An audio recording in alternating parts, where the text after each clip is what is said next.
dog doing? وقبل ما نبدا الفيديو دلوقتي هنلعب مع بعض لعبه صغيره، وهي ان انتوا تحاولوا تخمنوا انا مسافره فين. كده كده زي ما قلت لكم الفيديو اللي فات هتعرفوا في الفيديو ده انا مسافره فين، بس يعني مفيش مانع لو لعبنا شويه. فيلا بسرعه خمنوا في الكومنتس انا مسافره فين، ويلا بينا نبدا الفيديو. دلوقتي رايحين نجيب السناكس بتاعه الرحله عشان تبقى رحله، فلازم سناكس طبعا. فدلوقتي رايحين نجيب السناكس. حصل. جبنا السناكس وجبنا براشيم كتير قوي يعني. جايبين الصيدليه كلها تقريبا. الو، زي ما انتوا شايفين انا جاهزه وحرفيا لابسه الدولاب كله، ولابسه اتقل جزمه عندي في الحياه هي البوت بتاعي الاسود. تقيل، هو لوحده تقريبا 3 كيلو، فكان لازم البسه. مش عارفه يعني هو مش انسب حاجه للمطار يعني، بس مضطر 3 كيلو وانا معايا 18 كيلو، فانا مضطره. المفروض ان انا معايا وزن الشنط 23 كيلو، فانا عملته 18 عشان لو اشتريت حاجه وانا راجعه. فاهمين انتوا فاهمين. المهم ان انا جهزت، ودي شنطه الايد بتاعتي اهي. عاوزه ابقى اعمل لكم فيها ايه، ابقى اوريكم يعني في المطار فيها ايه. كده كده انا واصله، هوصل ان شاء الله ان شاء الله بدري قوي، لان حاليا الساعه 2:30 بالليل، والطياره ان شاء الله 2 الظهر. بس هتقولي لي رايحه بدري كده ليه؟ عشان الطرق بتقفل عندنا من اسكندريه للقاهره، والمطار في القاهره، فلازم نتحرك من بدري قبل ما الطرق تقفل. فعشان كده ان شاء الله يعني خير ونوصل بالسلامه. المهم ده كده شكلي هوريكم كده كده، ومعايا شنطتين. انا متحمسه بصراحه لان دي اول مره اسافر بره مصر، فاتمنى ان شاء الله ان احنا نتبسط. وكده كده هاخدكم معايا في كل حاجه. ده كده شكلي حرفيا. انا ماشيه، عارفين هنيدي في فيلم فول الصين العظيم؟ انا حاسه انا شبهه يوم ورا يوم حبيبي. المهم ده كده الاوتفيت، ودي الشنط. الجو في اسكندريه حاليا تلج، بس البلد اللي احنا رايحينها اتلج. وانتوا في منكم خمن صح بصراحه، بس يعني عملت لكم لايك كده في الخباث من غير ما حد يعرف. كده كده هقول لكم في الفيديو انا مسافره فين، بس شويه سسبنس لو سمحتوا. فحاولوا تخمنوا برضو انا رايحه فين. بلد ساقعه واكلهم حلو، فحاولوا كده تخمنوا بسرعه انا رايحه فين. يعني هقول لكم بس ممكن في نص الفيديو كده. نزلنا تحت، الدنيا هاديه قوي. الساعه حاليا 3:15 تقريبا بالليل، فالدنيا هاديه قوي. صباح الفل يا عيال. ماما. يلا بينا.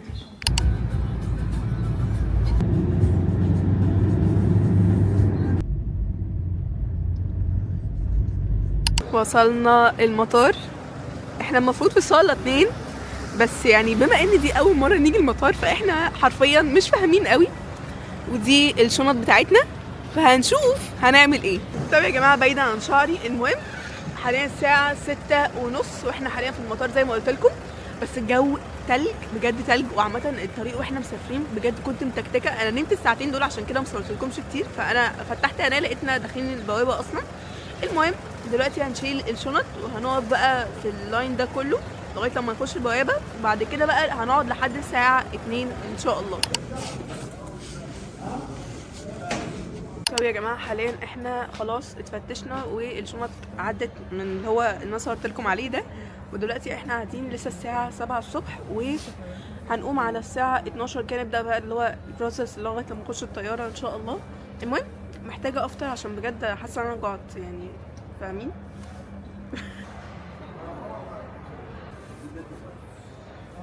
ايه شعوركم واحنا قاعدين هنا تقريبا يعني 7 ساعات زي اللي احنا جايين الساعه 7؟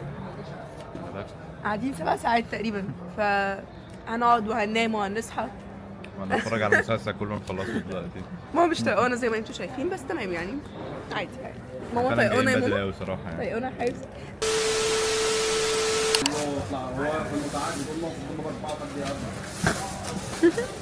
ماما بص ياسين نايم خالص.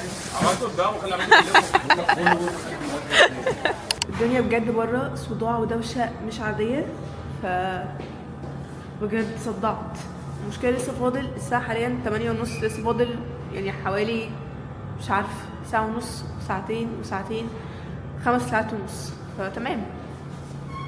بصوا واحنا قاعدين كده لقينا حمام غريبه قوي. ايه ده؟ ومش خايف.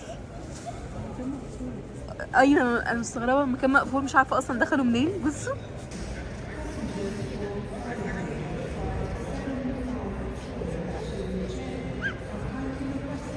انا حرفيا مثبته الكاميرا بالعافيه، بس زهقانه فهوريكم. معايا ايه في الشنطه اللي هي على كتفي. بصوا اول حاجه الشارم دي خطيره، تحفه بجد، شكلها كيوت قوي. ده الشنطه حرفيا مليانه كلها. اول حاجه حاجات الكاميرا، وبعد كده في المايك، وكمان ستاند بتاع الكاميرا، وايه تاني، الليب كومبو بتاعي. طيب بعد كده في الكارد هولدر بتاعتي عشان الكروت تطلع بسهوله يعني. تمام. وكمان الهاند فري، انا بصراحه بحبها اكتر من الايربودز يعني. وكمان في ايه، ايربودز بقى، استنى اهو ايربودز. وده الباور بانك بتاع الكاميرا. وعندنا نوت بوك ما بقدرش امشي من غيرهم، بس اخدت واحده صغيره عشان يكون وزنها خفيف. ايه تاني، ده الصابون اللي هو بيكون عباره عن شرايط كده عشان حجمه صغير. وهنا في وايبس، توك، استك، بونبوني، استنوا اهو في توكه وقعت، ماشي هجيبها دلوقتي. بونبوني تاني، انا بجد بعشقهم عامه. وايه تاني، في كابلات كتيره قوي بقى، استنوا بصوا، في مشط. وايه كمان، الباوتش دي فيها توك انا اللي عاملاها، فلو سمحتوا يعني مجدوا فيها كتير. هنا في توك ونضارات الشمس اهي، تمام، بس عشان انا يعني ملياها على الاخر فخايفه حاجه تقع، وبصراحه زنقتها بالعافيه فخلاص كده تمام. هبوريها لكم بعدين. في ايه تاني، في مناديل وكريم مرطب. الكريم ده تحفه وبجد فريش قوي كده ومش بيلزق خالص، بجد خطير. ده لسه جديد، لسه ما فتحتوش، بس بجد تحفه تحفه تحفه. ايه تاني، ايه تاني ايه تاني ايه تاني، في كمان الرينج لايت دي اهي، عشان لو بصور بالليل. اصلا نسيت اصور لكم بيها وانا في العربيه، مش عارفه ليه، كنت ناسيه انها معايا. ومعايا اقلام كتيره قوي عشان اكتب في النوت بوك، وغير كده عشان لو احتاجنا اقلام اهو، اقلام. وفي قلم تاني كمان اهو. وبقى كابلات كتيره قوي يعني مكسره اطلعها بصراحه اهو. ده هايلايت، بس بصوا شكله كيوت قوي، بس هو اتبهدل شويه. وايه كمان، ايه كمان، اعتقد بس كده مفيش حاجه تانية. في بتوع البرفيوم دول، بس انا ما مليتهمش، لسه ملاهم بصراحه، فقلت هبقى ملاهم هناك عشان لو واخده باك صغيره ما ياخدوش حجم يعني. ناقص كابلات بس، مفيش حاجه تانية اعتقد يعني. استنوا، في حاجات نسيت اوريها لكم. في كمان الليب جلوس ده كلير خالص كده، انا ما جربتوش لحد دلوقتي بصراحه، اشتريته قبل ما اسافر كده.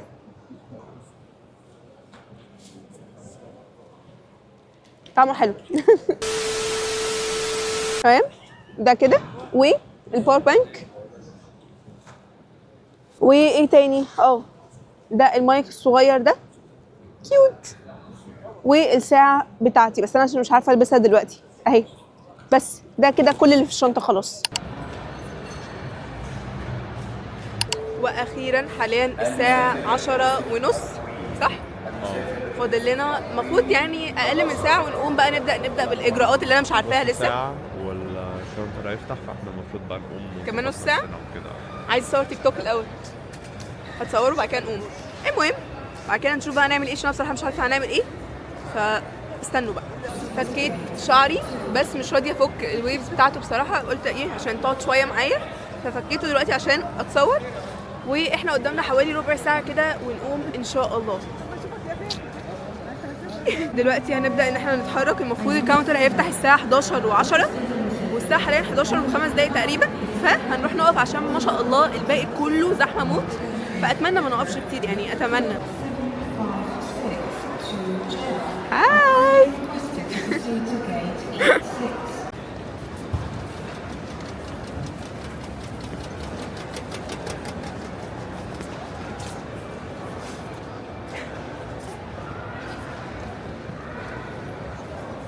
هنوزن دلوقتي الشنط، والمفروض ان احنا وزننا، فاتمنى ما تخيبش ظننا، اتمنى يعني. اول واحده بتاعت ياسو طلعت 19 كيلو زي ما وزننا بالميزان الحمد لله. 18 ونص، ما احنا فاتحين برفانه. انت اصغر، انت اقل مني. ايوه انا اصلا كانت 18. انا بساعدك اهو، بشجعك. يلا. 21 ونص، اكتر واحده بتاعت ماما. وزننا واخدنا التيكتس ودلوقتي طالعين تقريبا هنختمها صح حاجه كده، احنا مش فاهمين، هنطلع دلوقتي ونشوف. المهم ان احنا وزننا والميزان طلع مظبوط الحمد لله.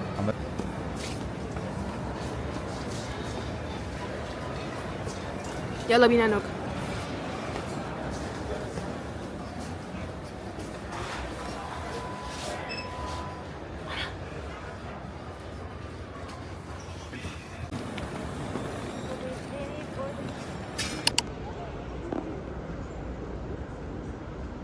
ختمنا الباسبور اخيرا اخيرا. تعالوا صورونا يا جماعه.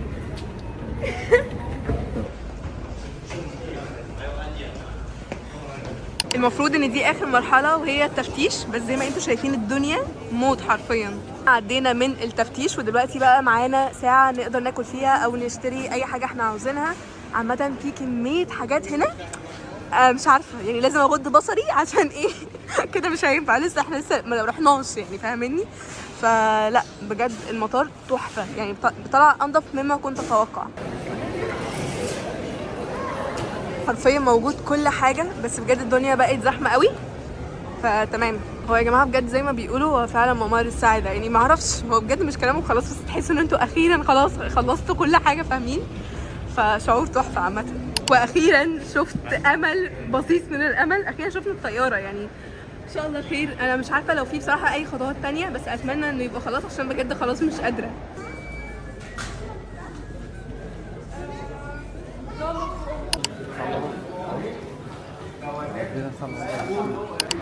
انا فرحانه. هاي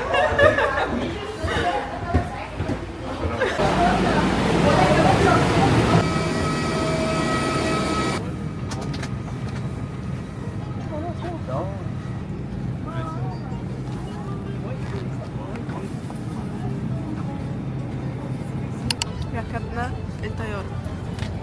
هاي يسو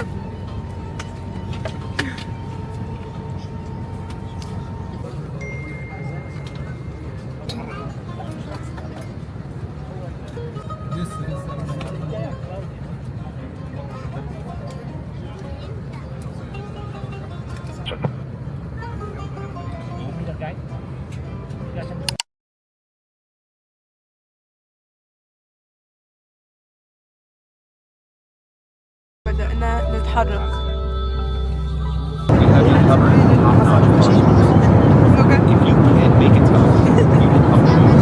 كل ده عشان طيرنا بس. احنا خلاص يا جماعه حاليا في السحاب. المهم ان انا كل ده ما قلتلكمش احنا مسافرين فين. ماما اللي هتقول بقى. لبنان. احنا فعلا يا جماعه مسافرين لبنان. زي ما انتوا عارفين يا جماعه دي اول مره ليا بره مصر، بصراحه مش متحمسه قوي قوي قوي. غير كده انا عرفتكم الفيديو اللي فات قلت لكم ان البلد دي منها اجزاء فيها تلج وكمان اكلهم حلو. في منكم تخمنوا صح فبرافو عليكم. انا متحمسه قوي. ايه كلنا بجد. وانت انا كمان وجعاني قوي عماله اكل مكسيكا.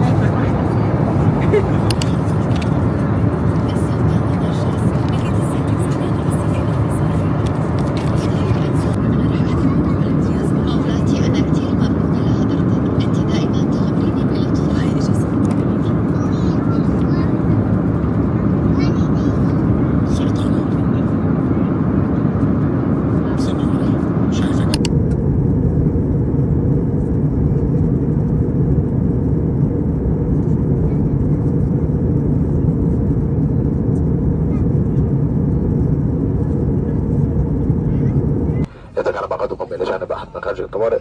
الرجاء إجراء الشهادات السلام الموجودة في زمن الخط الأمامي بتبعهم.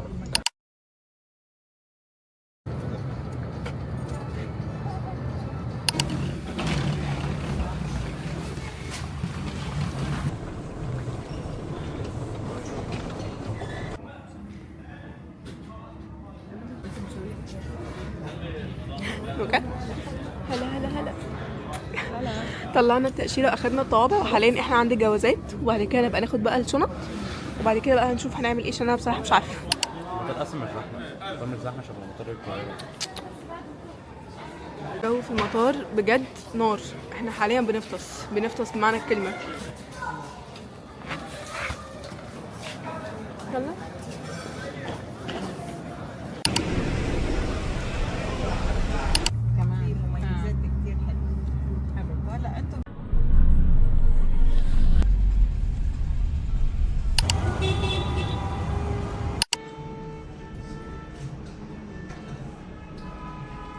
وصلنا الدور ال15 بالسرعه دي بجد. انا لسه بفتح الكاميرا لقيتنا وصلنا.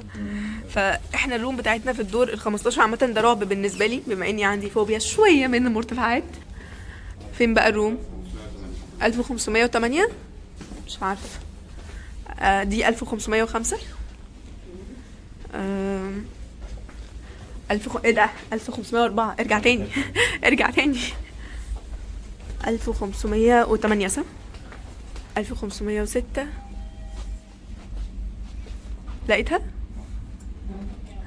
1508. يلا بينا. محتاجه اعمل لكم روم تور بسرعه كده عشان بجد الروم طلعت خطيره، واحنا في الدور ال15 فالفيو بجد تحفه. يعني ممكن نقولها باللبناني بيسطل بيقولوا كده، بيعقد بيجنن يعني. تحفه بجد تحفه. انا محتاجه اوريكم الروم عشان بجد هي تحفه. بصوا ده شكل الاوتيل كده من بره، واحنا روم 1508. فتعالوا كده اول ما بنخش الروم كده هنلاقي ميني كيتشن هنا، في كاتل، في مشروبات، في مجات، في ميني بوتاجاز كده وحوض، وفي كوبايات، وكمان في مايكرويف. فالحوار جامد تمام. وفي باسكت هنا، وكمان هنا في ثلاجه تحفه فيها ميه بس، وهنا في فريزر. عامه عاجبني الجزء ده جدا، نقدر نعمل اندومي بالليل لو جوعنا، فتحفه. بعد كده نخش بقى على الروم. في هنا سريرين كبار كده، وهنا الكومود، وكمان في دولاب كبير فتحفه. وبصوا اهو، استنى كده اهو، في شماعات، في منشر، في مكوه. ما كنتش اعرف ان في مكوه، يا ريتنا ما كنا شلناها واخدنا وزن على الفاضي. وكمان في ستاند المكوه، وكمان الناحيه التانية في خزنه، وفي درجين كده. وعامه في برضو اسمه ايه ده فوط وحاجات كده، ومخده زياده. ده كده بالنسبه للدولاب. وكمان في مرايه طويله، ودي بالنسبه لي احسن حاجه عشان اصور الاوتفيت براحتي. بجد احلى اختراع اي فندق بيعمله، بجد تحفه. ونيجي للجزء ده بقى، برضو في مرايه تانية، دي تسريحه كده فيها ادراج، وفيها كرسي، وفي هنا باسكت وادراج تانية. فالحوار تحفه. وكمان في تي في كويس. وكمان الجزء ده فيه لوحه كده كيوت اهي، وقاعده هنا صغيره، في كرسي، وفي ترابيزه صغيره، وكرسي تاني. وبقى نيجي للفيو. هو الدنيا غيمت شويه بس بجد الفيو خطير، انتوا مش متخيلين. بصوا احنا حرفيا شايفين كل الروشه. المنطقه اللي احنا قاعدين فيها هي الروشه بجد، احنا شايفين كل الفيو بجد تحفه. يعني سبحان الله، شكل السماء مع البحر ولا غلطه، يعني حقيقي تحفه. بصوا ده كده شكل اول اوتفيت. كان نفسي البس حاجه اخف من كده، بس صدقوني دي اخف حاجه معايا.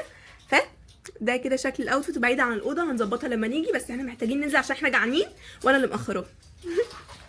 فده كده اوتفيت اول يوم في لبنان. بصراحه حاساه كيوت ولذيذ، عشان ايه لما نتمشى كتير يكون مريح. بس كده يلا بينا ننزل. بصوا الاوتيل اللي احنا قاعدين فيه هادي بشكل الواحد اصلا خايف يعلي صوته بجد. هاي، الدنيا هاديه قوي. هلو، انا اصلا غطيت على يلا الكلام. بينا. احنا المفروض نطلع كده اعتقد يعني. بس حلوه قوي بصراحه، بس هادي قوي. اهو الاسانسير هنا. هاي، الاضاءه حلوه قوي في الاسانسير، احلى من الروم بجد حقيقة. يلا بينا. يلا خلي بالك. بصوا هو ده الاوتيل اللي احنا قاعدين فيه. بصراحه اخترنا حاجه موفقه المره دي الحمد لله، في مكان يعني سياحي. فاحلى حاجه ان فيه كافيهات كتير، في مطاعم، في الكلام ده كله.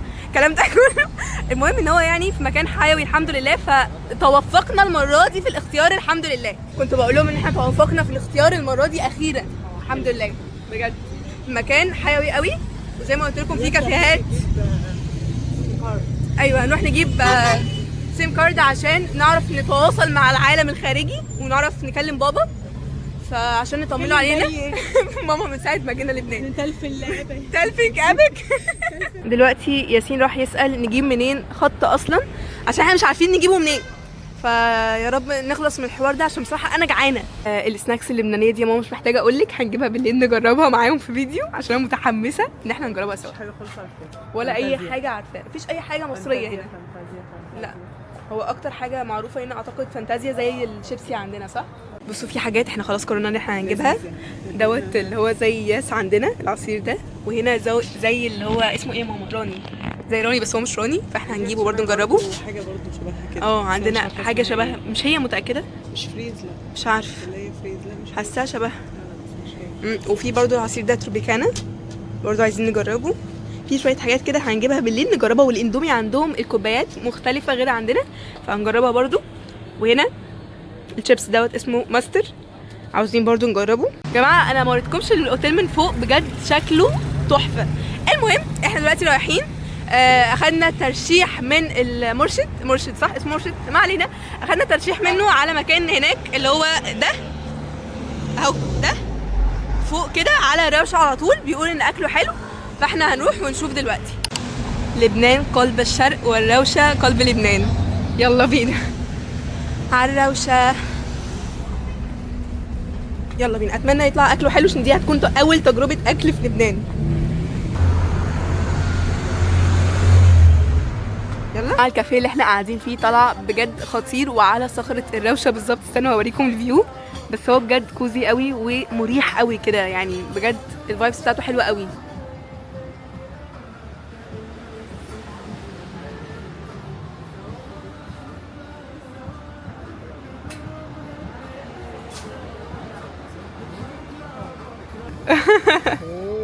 هم كلهم روقان هنا بصراحه. بس من غير وش ايه؟ من غير وش تحفه يعني. هما بيغلوها بتتغلى بيغلوها مش زي عندنا وش، هي جايه من غير وش. اكتشفنا حاجه، ان المكان اللي احنا قاعدين فيه ده على اسم حد اللي هو اسمه انس الفلامنكي، خليل الفلامنكي. وده واضح ان هو كان عازف او مغني، يعني واضح ان هو كان حد من زمن ام كلثوم، فاحنا قاعدين في مكان اثري يعني تحفه. بصراحه كاول مكان قاعده كده قبل ما ادوق الاكل عاجبني جدا. اتمنى الاكل بقى يطلع حلو بصراحه، عشان انا ما عنديش اي خلفيه خالص عن الاكل اللبناني، دي كلها ترشيحات. فاحنا قلنا نجرب اكتر حاجه دلوقتي هي المشاوي والفتوش ايه بطاطا المقليه، مش كبه، بطاطا كبه. بس فهنشوف بقى وهقيم كل حاجه قدامكم بمصداقيه. ما ده طبق المشاوي اهو، بحاول انطق زيهم. بصوا اهو، بيبقى فيه كفته وشيش طاووق وكباب المفروض صح. وده اعتقد صوص شمندر صح، اللي هو عندنا اسمه ايه شمندر يا ماما؟ شمندر اسمه ايه؟ بنجر. ده كده شكله. طيب اول حاجه هنجرب البطاطا المقليه بتاعتهم اللي هي زي البطاطس عندنا يعني اهي، بس هي اطخن شويه مع الصوص الاصفر اللي انا مش عارفه هو ايه ده كده. بسم الله. طعمها حلو، طعمها بطاطس طيبه، طعمها بطاطس مقليه عادي بس فيها حشو اكتر كده، بس الصوص طعمه حلو كمان. انا مش عارفه هو طعمه ايه، بس فيه مزازه طعمها حلو. بسم الله. طريه قوي، العيش حلو يا عيال قوي. ده كده شكلها. بسم الله.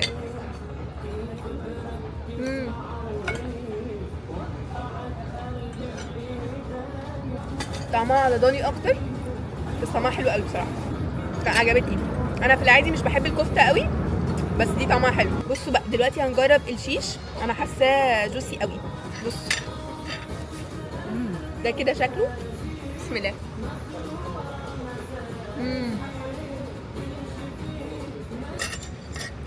تحفه. وليه ما جابش بقيه الاكل؟ اخر حاجه هنجربها في طبق المشاوي هو الكباب اهو، ده كده شكله. اعتقد الكباب عندهم اسمه كفته والكفته اسمها كباب، اعتقد.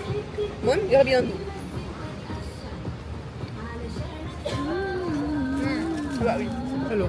التتبيله بتاعتهم بجد خطيره، فيها مزازه كده في كل حاجه، فدي اكتر حاجه عجباني. برده الكباب اديله 10 من 10 لان هو بجد عاجبني قوي، تحفه. هما بجد المشاوي عندهم خطيره بمعنى كلمه خطيره. التتبيله بتاعتهم 10 على 10. الفتوش وصلت وبجد شكلها تحفه، شكلها بيشهي، سوري بجد شكلها تحفه. فيها انا عايزه اخد حاجه فيها كل حاجه. بصوا دي كده شوكه فيها كل حاجه، يلا بينا. بسم الله. بالنسبه لي حلوه قوي. حلو.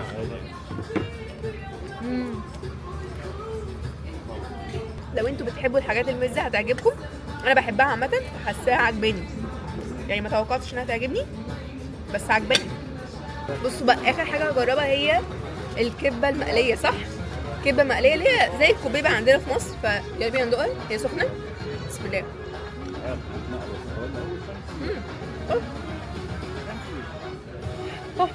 النار.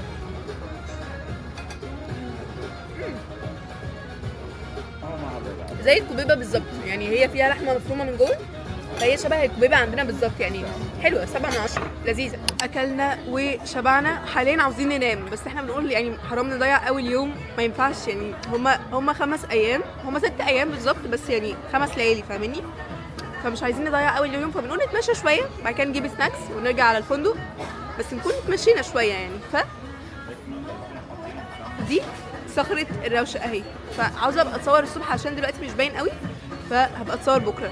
يا جماعه بصوا احنا في صدمه حاليا، احنا المفروض بنتعامل بالدولار هنا في لبنان، بس احنا رجع لنا باقي 100,000 ليره.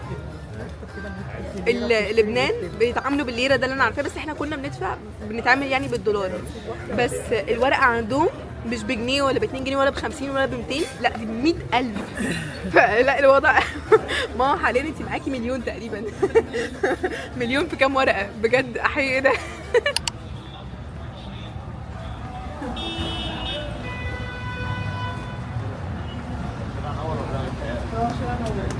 طيب دلوقتي احنا حاليا بنتمشى في شوارع لبنان او شوارع بيروت، دلوقتي بنتمشى وعايزين نجيب سناكس لبنانيه، ما اعتقدش ان احنا هنجربها النهارده، بس هنجيبها ونبقى نجربها بكره معاكم. طبعا هيكون فيديو تاني فابقوا اتفرجوا عليه، ولو الفيديو ده عجبكم هبقى اصور لكم كمان فلوج تاني يوم في لبنان وفلوج تالت يوم في لبنان، لغايه لما الايام كلها تخلص ان شاء الله. بصوا يا جماعه، هي دي صخره الروشه اهي. لا الصبح هبقى اتصور عشان يبان، لان دلوقتي مش هيبان اي حاجه لان الدنيا بالليل قوي.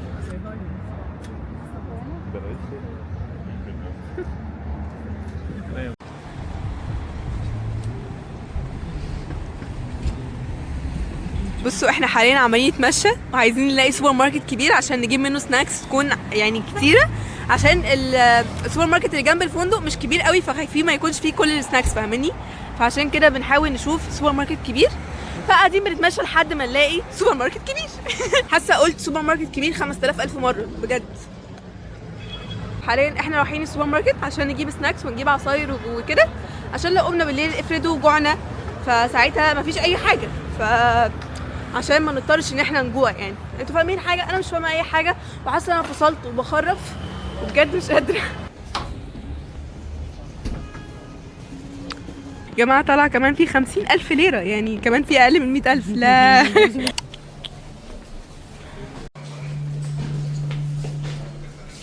يلا بينا.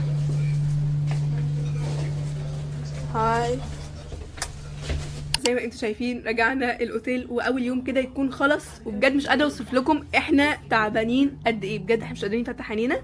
فكده يكون اول يوم خلص، اول فلوج خلص، فقولوا لي رايكم فيه، واستنوا بقى تاني يوم في لبنان عشان ده بجد اكتر يوم انا متحمسه له، فعايزاكم تتحمسوا معايا وقولوا لي عاوزين فلوج تاني يوم في لبنان ولا لا. بس كده بقى، ما تنسوش تعملوا لايك وشير وسبسكرايب وكومنتس، وبجد انا بحبكم قوي.